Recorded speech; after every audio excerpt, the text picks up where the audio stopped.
Um novo estudo publicado na revista Nature falou justamente que uma tempestade solar pode provocar sérios danos na camada de ozônio. Pois é, olha só que interessante, esse estudo saiu há pouco tempo agora, em 2024, e eu já falei isso há muito tempo. Pois é, né? Que tempestade solar podiam provocar danos na camada de ozônio. Bom, mas antes de eu falar desse assunto, eu peço a você o dedo no like. Mas antes também de entrar nesse assunto, eu vou falar uma coisa que quem me acompanha aqui nesse canal sabe muito bem que eu falo que não existe camada de ozônio. Ué, mas não existe camada de ozônio? Mas o que é aquilo? Aquilo, meu caro amigo, chama-se ozonosfera, que é o local dentro da estratosfera onde que há maior probabilidade de encontrar o ozônio atmosférico. Pois é, e com isso o que acontece? Para ser chamado de camada, as suas propriedades físicas e químicas têm que ser conservativas por todo o estrato. E no caso da ozonosfera, isso não acontece, pois a noite não gera ozônio. Então, né, não tem essa coisa conservativa, né, que é para ser uma camada. Então, apenas ozonosfera, né, vulgarmente chamado e erroneamente de camada de ozônio, é o local onde há a maior probabilidade de se encontrar o ozônio estratosférico.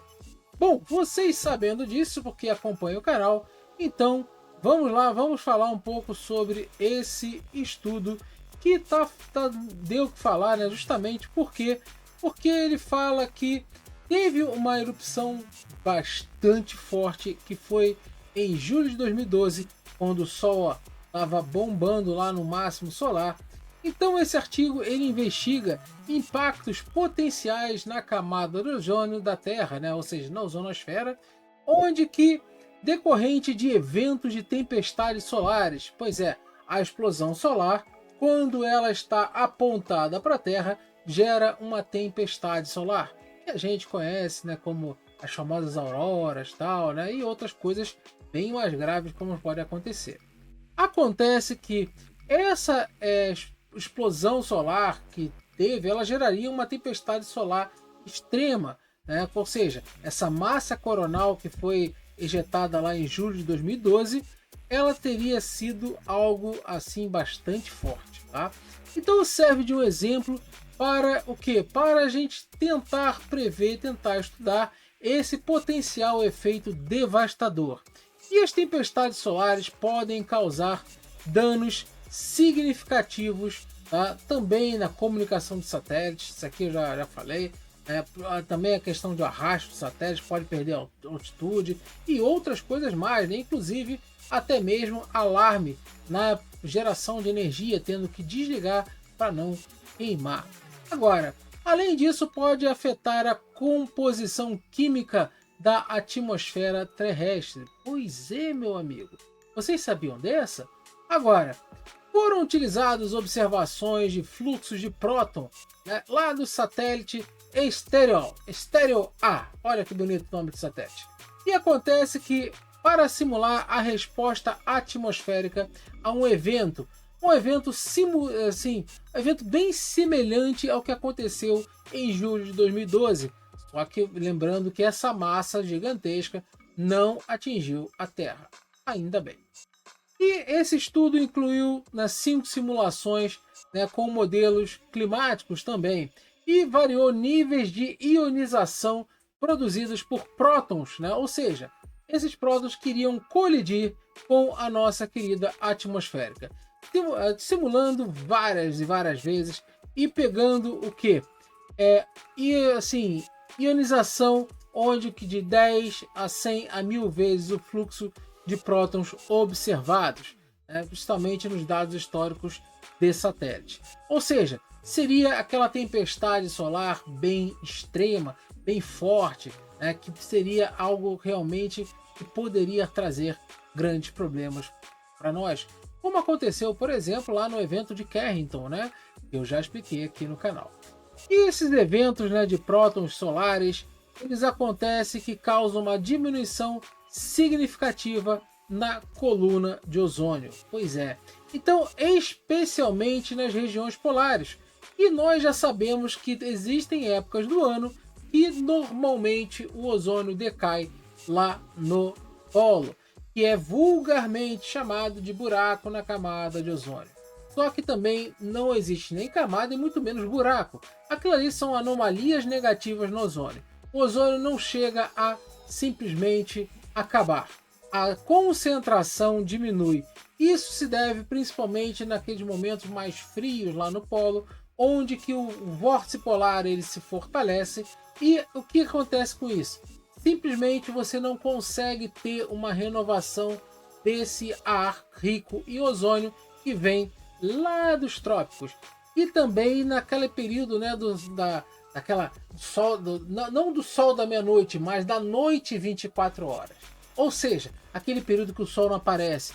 E nós dependemos do sol para renovação do ozônio.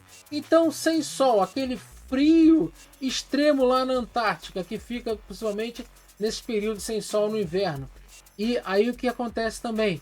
Ciclones que sempre aparecem ali, ciclones polares, acabam jogando, né, principalmente os boros, os cloretos, tal, tudo lá do oceano e jogam lá para a estratosfera e acabam fazendo o quê? Fazendo com que formem nuvens estratosféricas com pedacinhos de gelo, tá? E com simplesmente esses boros, cloro, tal, ou seja, esses que são extremamente reativos com o ozônio. E aí você tem uma diminuição na concentração. E isso tudo aí simplesmente vai dar uma diminuída, né? Ou seja, nesse efeito, quando quebrar o vórtice polar e simplesmente conseguir essa troca de novo desse ar. Então, nesse cenário, 10 vezes do fluxo de prótons que foi observado, né, a redução do ozônio atingiu pouco mais de 10%. No cenário de 100 vezes, essa redução chegou em torno de 20%. E de 1000 vezes de 40%. Ou seja, mesmo com essa pancada que o Sol deu, né, lá em 2012, ou seja, seria uma coisa muito extrema, o ozônio não chegaria a esgotar. E vocês podem ver que não foi uma coisa que, vamos dizer assim, 10 com 10, 20 com 20. Não, ele foi justamente indo, né, de forma exponencial logarítmica, onde que não condiz que 100 vezes não diminui 100 vezes, 1000 vezes não diminui 1000 vezes. Tá? Então essa curva não é uma curva direta, ainda bem, né? E acontece que existe também variações que são observadas, né, na primavera de cada hemisfério sul, e também espalhando pela latitude média, dependendo, né, da força, né, que venha essa erupção e que tenha atingido, no caso, o planeta com essa, né, tempestade solar. E acontece que, influenciando essa composição química da atmosfera, acontece que principalmente através da produção de espécies, no caso de nitrogênio e hidrogênio também, que podem acabar fazendo essa destruição do ozônio. Na verdade, não é destruição, vamos falar o português correto, né, a forma correta, a depelação do ozônio. E essa perda do ozônio em eventos históricos extremos também, como aconteceu no evento de Carrington em 1859, é comparável aos cenários intensos que foram simulados nesse estudo que aconteceu. E essa magnitude e essa extensão de destruição no ozônio, ela pode ser considerada algo que, gente, poderia implicar na saúde humana, porque se essa destruição do ozônio chegar principalmente às latitudes, né, maiores, ou seja, sair das maiores e ir para as menores, né, os trópicos e tal, acontece que o quê? Pode afetar a quantidade de radiação UV presente, tá? Ou seja, a nossa exposição à radiação UV. Embora essa massa coronal em 2012 ela não atingiu a Terra, ela poderia causar tempestades geomagnéticas fortíssimas, tá? Inclusive com esses eventos próximos lá ao evento de Carrington. E acontece que esse impacto iria ionizar a atmosfera de tal forma, teria um impacto químico na atmosfera também de tal forma, que seriam comparáveis também a esses eventos Carrington. E os satélites nesses eventos extremos, eles poderiam, né, se dar muito mal. E com isso, apesar desses eventos extremamente extremos serem bastante raros, infelizmente nós temos que estar preparados para ele, porque de uma hora para outra o Sol pode dar esse arroto cósmico dele e simplesmente lançar as suas partículas ionizadas, lançar os seus prótons, lançar sua radiação cósmica e bater. Bom, por que eu falo que o ozônio tem essa variação? Por que eu já falei? Porque normalmente, quando nós estamos falando de máximo solar, a tendência seria de um aumento na concentração de ozônio polar.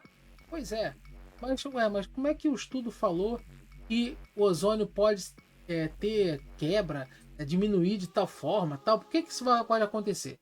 Calma, caro gafanhoto, porque no máximo solar, por exemplo, nós estamos com a heliosfera muito mais forte. E essa heliosfera, ela desvia as partículas do quê? Quem sabe? Fala agora. Muito bem. Lá dos raios cósmicos galácticos. E com isso, o que acontece? Os raios cósmicos galácticos são muito mais energéticos do que as partículas solares. E elas, aí a heliosfera quase que não sai, né? Mas aí elas... É difícil. No campo magnético solar, né? Vamos deixar assim. O campo magnético solar, o que ele faz? Ele desvia essas partículas. Ao desviar essas partículas, o que ele faz? Protege um meio insular. E isso aí faz com que menos partículas dessas colidam com a atmosfera e façam a depilação do ozônio polar. Agora, só que quando nós estamos no mínimo solar, acontece o inverso, mais partículas entram. Mas, contudo, porém, entretanto, quando nós estamos no máximo solar, nós temos o que? A maior atividade do Sol e a maior chance de termos essas erupções solares mais fortes. E com isso, aí já tem o seguinte, aquela coisa assim pontual, onde que de repente pode vir aquela pancada que o Sol vai dar, aquela explosão solar forte, gerar uma tempestade solar forte, e aí sim fazer essa depilação do ozônio pontual. Que pode durar durante um tempo, tá? Até porque se for num período onde que pegue esse sol que não apareça lá no hemisfério norte ou no hemisfério sul, vai demorar um pouquinho mais para recuperar o ozônio, mas depois recupera com a volta da radiação UV. Beleza? Então era isso que eu queria falar com vocês. Espero que tenham gostado. Gostou? Já peço a vocês aí para largar o dedo no like e compartilhar esse vídeo. Dá uma olhada lá no clube de membros e vem até mais uma surpresa por aí. Forte abraço, até a próxima.